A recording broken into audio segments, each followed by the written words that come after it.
Alright, what's up? Gonna be talking about a setup that is capable of beating Volcano Goddess hard on non-Wednesdays without any rock summons, full AFK. This is probably gonna be your best bet in beating Volcano Goddess. Of course, the setup does have requirements like star levels, stuff like Ifrit 3, Hellhound 3. Of course, you need all the units here to do it. This is the best way that I know of right now to be able to get your Volcano Goddess hard completes, and as usual, this setup is from the unofficial Summoners Guild Discord, which I will link down below in the description. Big thanks to them for always providing great setups.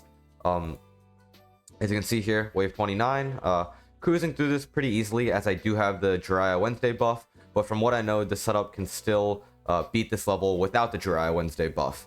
Of course, utilizing double buffs Jiraiya in the front line here, Jiraiya especially with long range, high attack damage, and a ability with a damage multiplier and a really strong slow. Always going to be your best bet as a carry in Volcano Goddess, even with the addition of Swole Sidon, right? Of course, double buffs on him. Horus for that higher speed boost. Horus can also do some chip damage on enemies as well. Same sort of thing as Ifrit. Very, very high percent attack boost. You can do some chip damage as well. So that's going to be your front line there. Most of the damage in your setup. But then in the mid row here, what you have is kind of interesting. Is you're utilizing Swole Sidon, right? So Swole Sidon, his base attack damage, although it does just say fish here, it has been found to be identical to the base attack damage of a Jiraiya with a Wednesday buff, right? Of course, both of these being at a level 500. So, you know, although he does do that equivalent amount of damage there, not going to use him as a carry because, again, he lacks that high range and that ability damage multiplier, but he can do solid chip damage to enemies here as a sort of secondary damage dealer, right? Going to be a lot more useful than other monsters that would have normally been placed here, such as Devin or maybe even Deathbite, that don't really work as well as a Swole Sidon here. Of course, in the middle, you got Anubis, always a solid damage multiplier, very, very good value to have.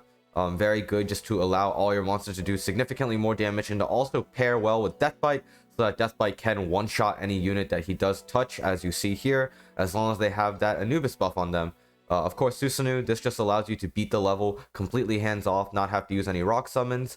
Of course, you don't need to use Susanoo if you can actively play to beat the level, but Susanoo is just here so you can AFK this level and beat it without any rock summons. Over here, of course, you got your Speedy to buff your two units here, being Archimedes. Mainly going to be doing chip damage to units that do get to the right side here. Also going to be a really solid stun, as you see, capable of stalling enemies for a really long duration, especially with that freeze being pretty effective against most of the fire enemies in this challenge.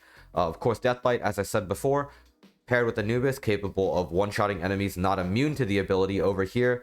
Just going to be a really solid backline unit, as Deathbite can really prevent those units from getting to the chest, as he can finish off these units pretty decently here, especially with Jiraiya being able to do that full map damage to take care of units even outside of who he is attacking.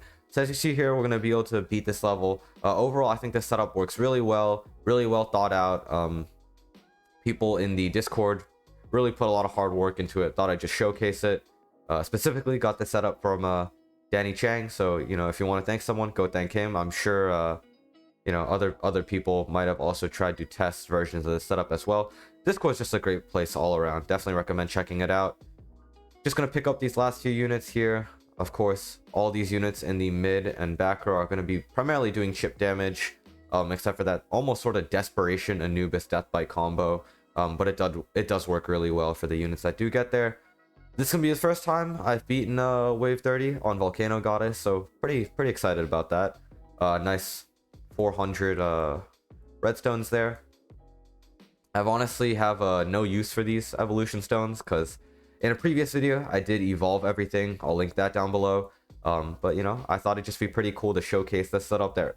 Really works pretty well, and it goes to show that the elemental challenges are still getting figured out, especially with new units being added that can change how setups work.